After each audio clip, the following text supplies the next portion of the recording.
Todas las voces están en Estilo Campo. Te presentamos a sus protagonistas.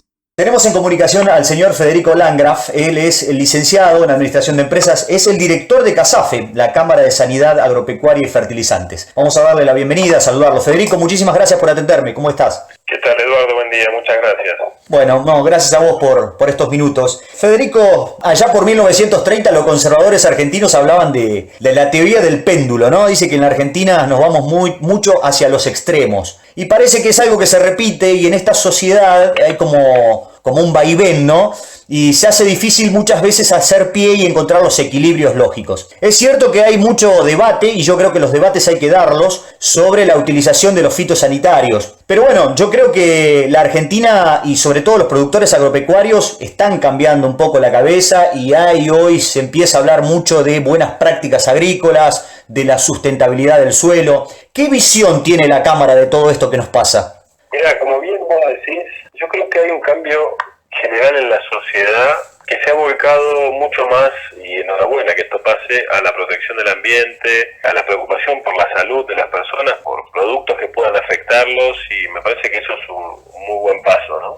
Como también vos decís, tenemos que encontrarle el justo equilibrio a este proceso, y por supuesto tenemos que, como toda actividad humana tiene algún nivel de interacción con la naturaleza, no es inocua. En la agricultura no está exento a estos procesos tampoco, entonces tenemos que encontrar ese equilibrio. Y es ahí donde tenemos que trabajar con un cierto rigor científico para que la información que estemos transmitiendo sea la adecuada, ¿no? Claro, sí. Inclusive, yo me alegra, por ejemplo, cuando una persona pública como Tinelli, con 10 millones de seguidores, hace referencia a todo este tema. La verdad que, yo me alegro que podamos expresarnos, cada uno es libre de hacerlo, pero, como vos decís, debemos ser muy responsables porque, nos escucha mucha gente y por ahí hay que ser lo más responsable posible con la información, ¿no? Mira, tal cual, y muchas veces los medios como Twitter no permiten llevar la conversación a un nivel de profundidad que la necesita. Y entonces, si bien incluso Tinelli mismo lo reconoce, que se equivoca cuando se refiere a los países, pero me parece que abre la puerta a tener una conversación más profunda sobre el tema, que es lo que nos debemos, ¿no? El glifosato, tenés un nivel de aprobación del glifosato en más de 160 países.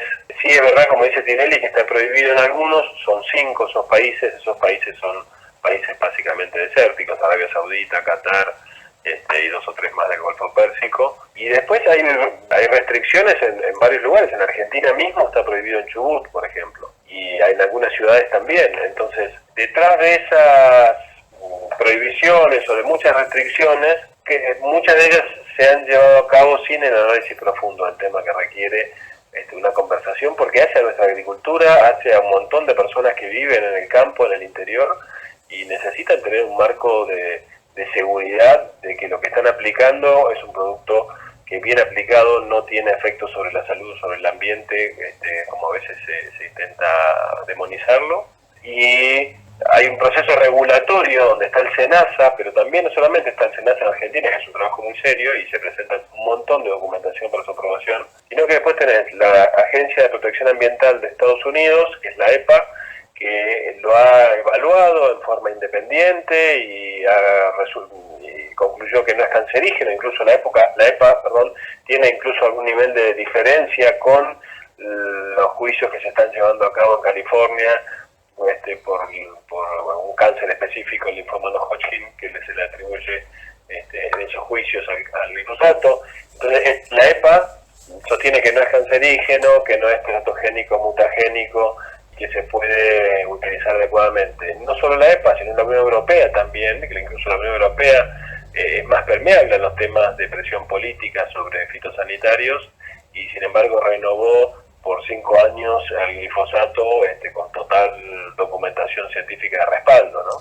Sí. Inclusive, ahora teniendo en cuenta por ahí a las puertas, digamos, de este acuerdo entre la Unión Europea y el Mercosur, también se habla mucho de que vamos a tener que tener mucha conciencia en las aplicaciones y demás, y esto parece un arma que lo ponen los ambientalistas, ¿no? Del otro lado ponen eso como que Francia o la Unión Europea no nos consumiría nuestras cosas, nuestros productos. Mira, yo creo que lo mejor es tenemos que convencernos nosotros mismos de que lo tenemos que trabajar bien. Las buenas prácticas agropecuarias que vinieron para quedarse y cada vez son más los productores que se están sumando, hacen a la propia seguridad del operario que lo está trabajando, del vecino, del respeto al vecino que tenemos en el campo, o puede ser un vecino que sea otro productor y puede tener un cultivo que se pueda afectar, o puede ser un vecino que tiene su casa de fin de semana.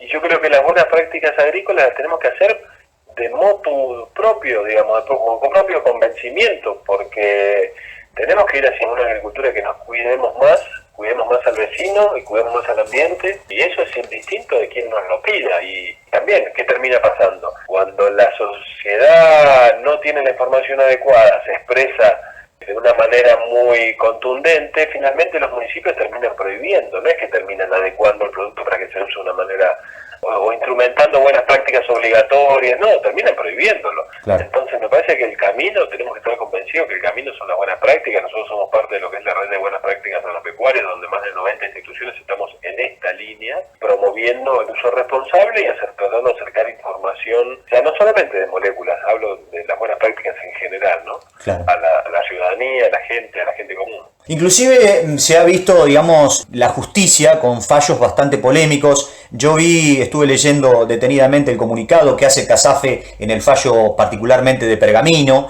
La verdad que resulta raro porque en algunos casos, por ejemplo en Entre Ríos, la justicia estuvo, digamos, en los testeos de deriva y sin embargo hicieron caso omiso a todos los informes que fue presentando, digamos, las diferentes instituciones. ¿Cómo ven ustedes esto?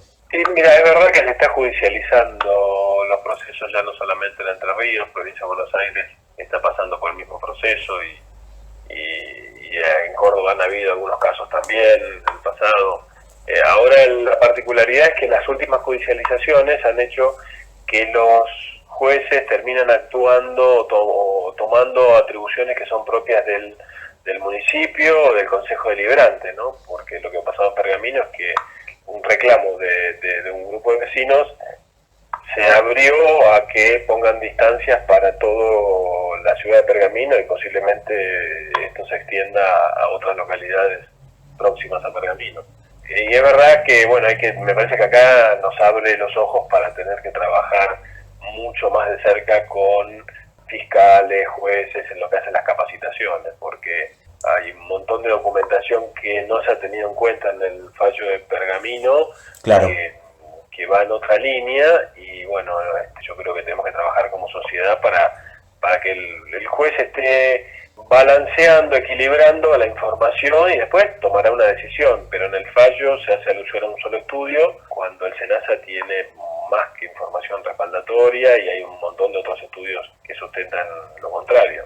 Sí, sí. Es verdad que tenemos que trabajar más de cerca con la justicia en una conversación, en un diálogo propio de una sociedad civilizada y avanzada, ¿no? Sí, yo creo que el productor está tomando nota, como decíamos al principio de esta nota. Es muy bueno lo que ha pasado también en Córdoba, ¿no? En la unicameral, digamos, aprobando esto de buenas prácticas agrícolas, es, digamos, un paso adelante. Esto tiene que ver con políticas, ¿no? Que se llevan a cabo y que el productor sea premiado por hacer las cosas correctamente.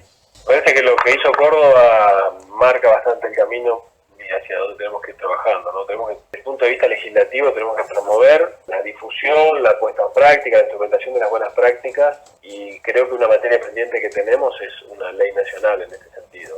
Sí. Parece que y después está algún tema de sondeos que siempre es sensible el tema de recursos, pero tal vez no necesitamos fondearla, tengamos que buscar una ley de buenas prácticas que eso simplemente promueva o tenga algún nivel de desgravación impositiva, y con eso poder instrumentarla y promover cómo funciona en muchas partes del mundo. En Estados Unidos un productor tiene algún nivel de apoyo estatal para conservar áreas naturales o hacer cortinas de árboles para separarse de un lote de otro, para dar mayor biodiversidad. En Europa ni hablar las ayudas que hay, ¿no?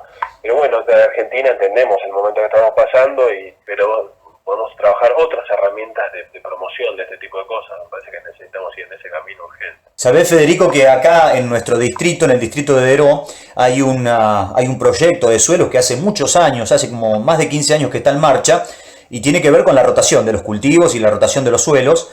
sobre todo combatiendo la erosión, y todos aquellos productores que están dentro de este proyecto se les beneficia con una reducción en los impuestos, en la tasa vial.